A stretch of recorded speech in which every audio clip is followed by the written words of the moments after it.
Bonjour à tous, j'espère que vous allez bien. Je vous retrouve aujourd'hui pour la présentation du coffret Le Lumina Tarot version française aux éditions Arcana Sacra. Donc voici le nom de l'auteur. Donc c'est un tarot qui a une personnalité assez particulière, marquée. On voit que la créatrice a mis vraiment sa patte, aussi son expérience et sa vision à elle des choses, puisque c'est un tarot qui est basé majoritairement sur la tradition du Rider-Waite, mais on va retrouver aussi une petite, même une assez présente influence de la tradition Marseille, puisque je vais vous le montrer. Je vais vous le montrer maintenant. On a par exemple la carte de la force et de la justice qui n'ont pas été inversées comme ça peut être le cas dans le tarot de Rider. Donc vous voyez par exemple la justice. Eh bien, en numéro 8, elle a retrouvé sa place. Et puis, au niveau même des arcanes mineurs, que je vais vous présenter tout de suite, vous allez vous rendre compte qu'on a des illustrations pour certaines qui sont très symboliques. On est parfois, j'ai envie de dire, à mi-chemin entre la scène de vie qu'on va apprécier sur les lames du Rider et un aspect beaucoup plus symbolique qui permet aussi une interprétation plus riche sur certaines arcanes. Donc ici, l'as de bâton va être quand même pas mal ressemblant au Rider, mais vous allez voir que très rapidement, on arrive sur des choses qui sont beaucoup plus géométriques, où on va vraiment devoir se projeter en essayant de comprendre assez profondément ce que l'auteur a voulu nous donner. Donc ça veut dire que c'est un jeu que je ne conseillerais pas forcément à quelqu'un qui veut débuter dans le tarot sans l'avoir étudié. D'accord. Par contre, si vous avez déjà des connaissances, ça peut être intéressant. Si vous cherchez à faire le lien entre les deux traditions, alors là, il va être vraiment génial parce qu'il y a cette espèce de fusion et de mélange entre les deux qui est assez présent.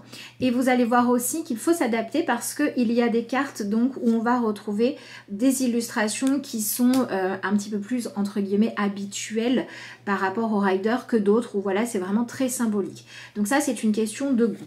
Pour ceux qui ont un coup de cœur pour ce tarot-là, et qui n'ont pas forcément de grandes connaissances, il marche très très bien à l'intuition parce que justement, comme ces images sont chargées de symboles, ça va forcément réveiller des choses, mais c'est un jeu qui va demander qu'on passe pas mal de temps avec lui. Il y a besoin de l'apprivoiser, en fait, pour pouvoir en découvrir toute sa richesse. Voilà, moi je vous avoue qu'au départ, c'est un jeu où je me suis dit, bon, il y a quand même beaucoup de noir et blanc, l'énergie comme ça est très forte, hein. Il s'appelle le Lumina Tarot, effectivement on est frappé par toute cette lumière qui ressort. Je me suis demandé au départ, est-ce que ça va pas être un problème pour se projeter à l'intérieur, et finalement quand on sait lui poser les bonnes questions, il fonctionne vraiment très bien et ça peut même être surprenant. On ressent cette facilité à plonger et à se projeter dans les cartes. Maintenant voilà, j'insiste vraiment là-dessus, si on veut l'utiliser avec la réelle base du tarot, qu'on veut pouvoir aller en profondeur, il faut déjà avoir des connaissances préalables. Voilà, donc ici je vous montre donc la série des épées. Donc ici vous avez l'as d'épée, le 2 d'épée. Vous voyez par exemple sur cette carte là, on a l'habitude d'avoir quelque chose où on va plus facilement voir qu'on est un petit peu perdu entre deux idées, entre deux chemins, etc. Ici c'est un jeu qui nous invite quand même à aller un petit peu plus loin. Voilà. Par exemple, ce 3 d'épée aussi est vraiment très beau, mais on va avoir cette symbolique ici, par exemple, de la rose épanouie. Qu'est-ce qui est épanoui dans notre vie? Est-ce que c'est quelque chose de réel ou est-ce que finalement on essaie de rester bloqué sur une fausse beauté qui pourrait être blessée par la réalité? Donc quand on a l'habitude de décortiquer la symbolique des cartes, il est très riche. Il peut nous emmener très loin et au niveau projection, au niveau communication avec l'inconscient, il est vraiment top. C'est pour ça que c'est un tarot qui va être pour moi approprié quand on veut travailler sur tout ce qui va être se confronter à ses culpabilités, ou alors quand on a besoin d'un coach. Et là, on va arriver sur, vous voyez, une arcane qui ressemble un petit peu plus à une scène de vie. Donc, c'est un jeu qui a vraiment une personnalité propre, mais qui peut être aussi déconcertant. C'est ce qui en fait sa richesse. Parce que si dans un tirage, vous avez tout un tas de cartes symboliques et puis au milieu, une carte qui est plus scène de vie, ça va perturber, mais ça va vraiment enrichir les choses. Pour moi, c'est un tarot qui est idéal quand on veut passer de débutant à le niveau un petit peu supérieur, quand on commence à vraiment s'entraîner, qu'on veut pouvoir se dire qu'on est un petit peu plus confirmé dans nos connaissances. Et c'est aussi un tarot qui va nous questionner parce que comme il bouleverse les codes, eh bien, il va peut-être nous pousser à trouver quelles sont nos interprétations du tarot, comment le jeu nous parle, qu'est-ce qui résonne juste. Donc il permet à la fois de s'enrichir et à la fois de se libérer. Si par exemple on a suivi des formations, qu'on a lu des bouquins, ce qui est vraiment très bien, pour apprendre, pour s'enrichir, mais il permet de se libérer de la vérité de quelqu'un d'autre pour trouver la sienne. Et j'ai envie de dire, c'est ce qu'il va permettre de faire à la fois par rapport à notre propre niveau, mais c'est aussi ce qu'il va nous apporter dans un tirage. Vraiment, je trouve qu'il porte bien son nom parce que c'est réellement un jeu qui permet d'y voir beaucoup plus clair. Soit parce qu'on va se retrouver confronté vraiment à des symboles qui vont être interprétés par nos peurs, nos craintes ou au contraire nos rêves. Donc c'est vraiment nos propres projections que l'on va pouvoir identifier, décortiquer, avec lesquelles on va pouvoir passer du temps. Et quand on a besoin de ce jeu-là aussi pour aller de l'avant, il va vraiment nous dire, ben voilà, là il faut aller par là, l'obstacle c'est ça. Donc il est très clair. Quand on est prêt à entendre des choses qui vont profondément nous permettre d'avancer, il est très bien. Voilà. Par contre, si vous cherchez un jeu gentil, un jeu rassurant, c'est pas forcément celui-ci que je conseillerais. Donc là, on est dans la série des pentacles. Donc, vous voyez, on retrouve cet aspect symbolique, épuré. Voilà. Et de temps en temps, on a des cartes un peu plus colorées. Et je vous dis, cette association de cartes majoritairement très blanches et puis de temps en temps, une carte sombre, une carte colorée, ça peut faire que dans les tirages, vous allez avoir certaines énergies qui vont vraiment ressortir. Donc ça donne vraiment une richesse à ce jeu qui est assez unique et particulière. Voilà. Donc, ici, on retrouve des choses assez symboliques. Vous voyez ici, par exemple, celle-ci, elle fait déjà un petit peu plus scène de vie. Vous avez quelques figures animales, donc on est vraiment dans un jeu qui va nous demander de reconnecter avec nos instincts. Hein, que ce soit nos peurs ou nos envies, il a pour objectif de mettre en lumière ce qu'il y a caché dans les profondeurs. Donc pour moi, c'est un jeu qui va permettre d'aller loin, mais qui demande, par exemple, quand on fait un tirage, c'est pas forcément un jeu où on va le regarder le tirage 5 minutes et on va passer à la suite. Hein. On va devoir aller explorer les choses, d'accord ? Donc c'est par exemple des tirages que vous allez peut-être laisser pendant quelques jours sur votre hôtel ou sur votre bureau pour y revenir. Voilà, pour tout ce qui est aussi travail pour dépasser des phobies, réussir peut-être à s'entraîner à exprimer ce que l'on n'arrive pas à communiquer, il est vraiment très bien. Il permet vraiment de prendre ce qui était caché et hop, de le faire remonter à la surface. Donc même quand on a une collection déjà fournie, celui-ci peut être intéressant. Et je vous dis, si jamais vous n'avez pas de connaissances dans le tarot, que vous ne souhaitez pas approfondir à ce niveau-là, à ce moment-là, vous l'utiliserez comme un oracle. Et l'objectif, ce sera de vraiment voir ce que votre instinct profond vous dicte. Voilà. Donc ici, on attaque la série des coupes.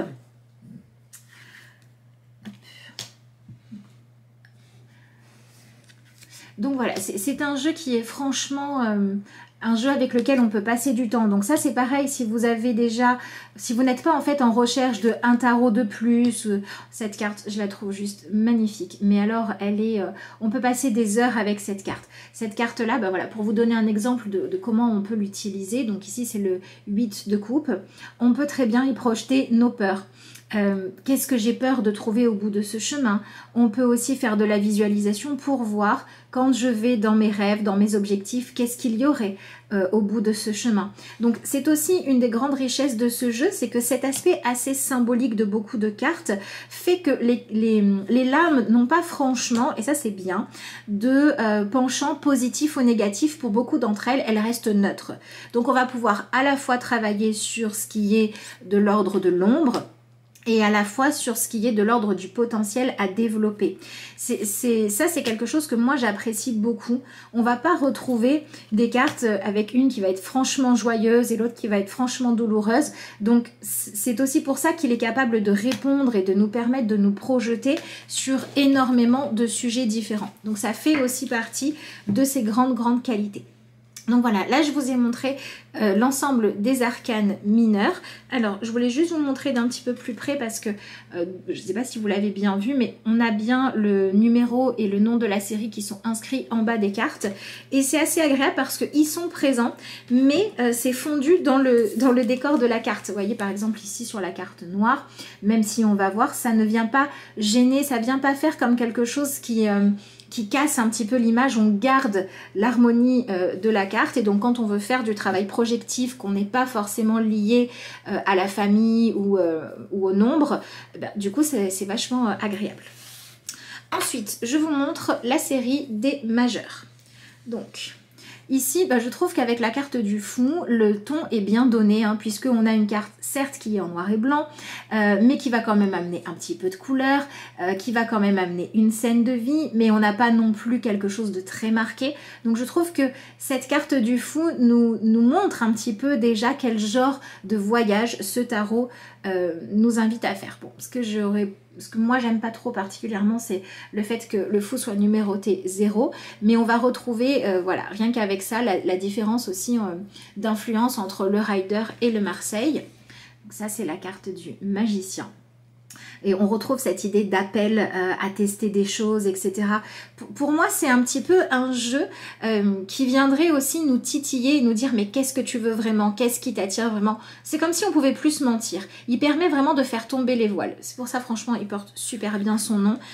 Et c'est pour ça que pour moi, il y a vraiment un vrai travail de fond qui a été fait, parce que dès qu'on passe un petit peu de temps avec, on comprend l'intention de l'auteur. On comprend ce qu'elle a voulu nous fournir comme outil, ou est-ce qu'elle a voulu nous permettre de progresser, et on voit qu'il y a vraiment ce travail d'investissement qui est demandé. Donc ça c'est la carte de la papesse. Je crois que c'est une de celles que j'apprécie le moins, parce que c'est une papesse double comme ça. Bon, on s'éloigne quand même pas mal de la base, mais dans ce que ça peut représenter, je peux comprendre. C'est-à-dire qu'on peut avoir cette notion d'être à la fois connecté au spirituel, et à la fois de se positionner d'une façon où on va cultiver le mystère pour peut-être donner envie aux gens d'être attirés. On peut avoir aussi cette notion de miroir. Comment est-ce que l'on fait pour réussir à être à la fois quelqu'un qui avance et qui est dans la bienveillance? Enfin voilà, on peut le comprendre. Donc ici vous avez la carte de l'impératrice. Donc voilà, ça c'est pareil, l'impératrice, j'aurais bien aimé moi qu'elle ait des couleurs, parce que c'est quand même normalement assez foisonnant, mais on peut voir l'intérêt de dire que le personnage est en noir et blanc et autour il y a des couleurs, parce que c'est toute cette créativité qui bouillonne à l'intérieur. Donc ici on a l'empereur, là c'est la même chose, on peut voir cet homme là qui est représenté en noir et blanc, cette notion de nuit qui est intéressante à retrouver sur l'empereur, qui est normalement une carte assez solaire, avec cette notion de je dois veiller à faire en sorte que l'ombre ne vienne pas empêcher de voir les couleurs. Donc vous voyez, c'est un jeu qui va permettre vraiment de regarder les choses dans le détail, d'avoir un autre regard et peut-être même une autre compréhension sur le tarot. Donc même si vous aimez utiliser des jeux plus simples, celui-ci peut vous permettre de voir d'autres détails, d'autres symboliques. Donc non, franchement, c'est un jeu de qualité pour moi. Donc ça, c'est le hiérophante. Alors, il a aussi un aspect assez mystérieux avec tous ces symboles, avec ces couleurs, un coup très présentes, un coup pas du tout, des touches de couleurs. On retrouve cette notion de multiplicité de la vie, d'accord? Donc, c'est vrai que c'est pareil, c'est un tarot qui nous invite à ne pas nous voir comme, voilà, je suis comme ça et pas autrement, mais qui nous invite à explorer la richesse de nos facettes, et peut-être finalement à déculpabiliser de ne pas être parfait, ou de pas être, de coller parfaitement à l'étiquette que l'on s'est choisie, et qui vient nous réconcilier quelque part avec notre humanité aussi, je trouve. La carte de l'ermite est magnifique. Hop. Ici vous avez la roue de fortune. Donc la force qui est à sa place, et ça c'est chouette. Et vous voyez, ça c'est l'influence du Marseille plutôt. Donc on voit cette idée d'avoir pioché à droite à gauche ce qui faisait sens pour elle. Et c'est aussi ce qui va nous permettre de dire que ce tarot, il est là pour nous accompagner dans le fait de créer, tirage après tirage, notre propre relation avec le tarot. Ça c'est la carte donc, qui est appelée ici la mort, donc de l'arcane sans nom, qui est vraiment très jolie aussi. La tempérance.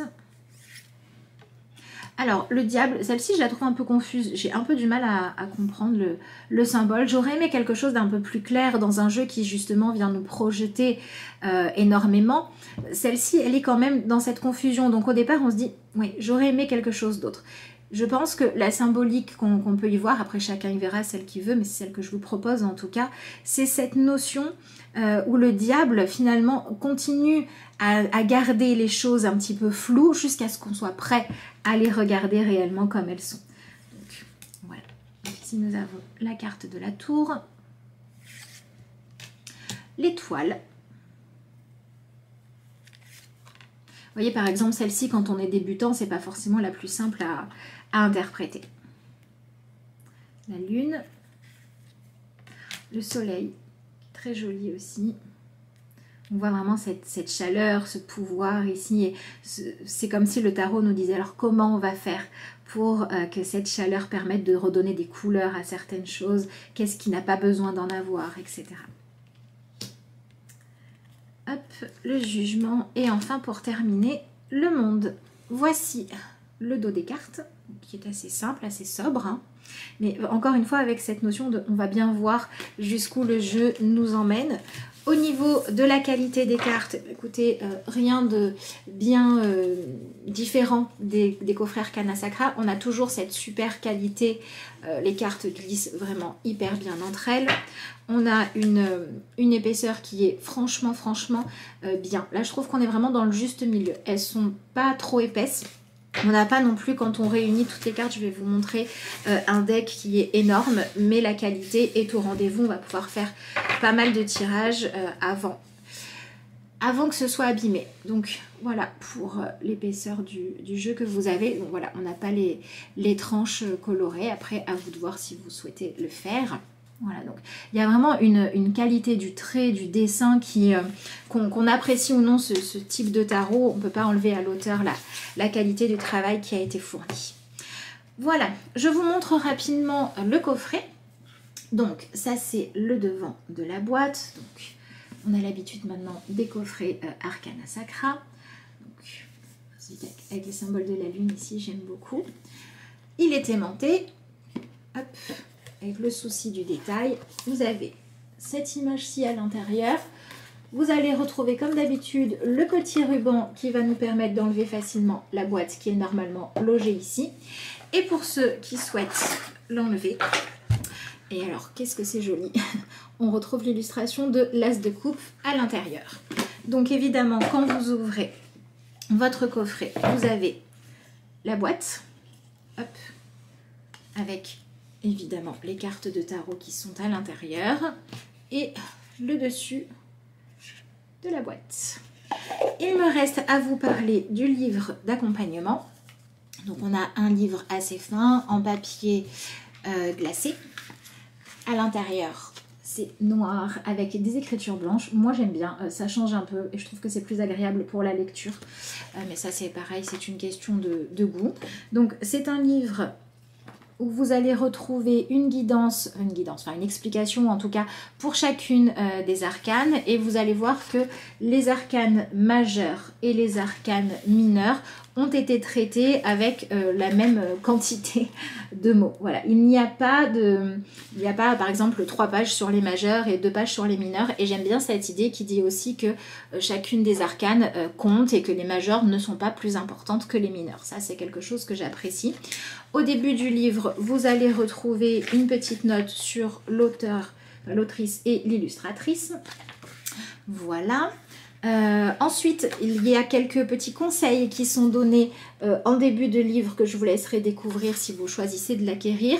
Et moi, j'adhère pas mal à la vision de l'auteur qui n'est pas en train de vous dire qu'il faut brûler tel encens de telle couleur et tirer les cartes de telle main, mais qui va plutôt vous parler de votre propre intuition, de comment faire pour trouver votre question. Alors, ce sont que quelques mots, mais c'est cette notion de accepter, de chercher à être clair avec vous-même avant d'interroger le tarot. Vous voyez par exemple ici, elle note recentrez-vous et faites le vide. Bon, au début on peut se dire oui, ok, mais derrière elle vous note si vous êtes prêt à recevoir une guidance claire, recentrez-vous et faites le vide. Et j'aime bien cette notion parce qu'après elle va parler du reste, c'est-à-dire si vous êtes troublé, si vous êtes prêt pour l'amour. Et j'aime bien cette notion-là de dire finalement, de se rappeler que le tarot va répondre, oui, mais que c'est à nous de faire ce qu'il faut pour se donner les moyens de saisir toute la richesse en fait du tirage. Donc j'aime bien le rôle qu'elle nous donne. Ensuite elle propose des tirages qui sont assez sympas. Donc on a le tirage d'une lame par jour qui est classique, mais avec des infos qui sont données encore une fois que j'apprécie. Désolée pour les reflets. Et ensuite vous allez retrouver une guidance, enfin un petit tirage qu'elle vous propose pour la pleine lune, la nouvelle lune, comment faire par rapport au chakra. Vous avez aussi donc le tirage de l'abondance. Donc c'est pas mal et je vous dis, j'aime bien cette philosophie de vie. Ensuite, sur une petite page ici, vous allez retrouver des notes par rapport aux arcanes majeurs et aux arcanes mineurs. L'explication, son explication à elle de chaque suite au niveau de donc coupe, bâton, denier, etc. Bon, là, après, ça sera à vous de voir si ça vous parle ou non. Moi, il y a des choses auxquelles j'adhère et d'autres que j'aurais aimé qu'ils soient un petit peu plus précises. Donc ensuite on a une petite indication sur les lames renversées ici, et donc il y a toujours des vraiment très jolies illustrations qui rendent le livre vraiment agréable. On arrive sur la partie des arcanes majeurs et ensuite la partie des arcanes mineurs. Vous retrouvez les cartes facilement puisque vous avez clairement ici le nombre qui est écrit en gros, le titre qui est écrit en gros. Et un autre point que je voulais vous montrer et que j'apprécie, c'est que vous avez une petite phrase clé pour chacune des lames ici qui pourrait un petit peu servir de phrase d'affirmation ou permettre de comprendre le sens profond des arcanes si vous ne voulez pas aller dans l'explication. Au niveau des explications, la façon dont c'est rédigé est agréable, c'est assez clair, on comprend sans problème parce que c'est un vocabulaire tout à fait courant qui est utilisé. Vous avez l'explication de la carte, l'explication de ce qui s'est appelé ici la face obscure, donc carte on pourrait dire à l'endroit et renversée, puisqu'avec ces cartes vous pouvez tout à fait utiliser le jeu renversé si vous le souhaitez.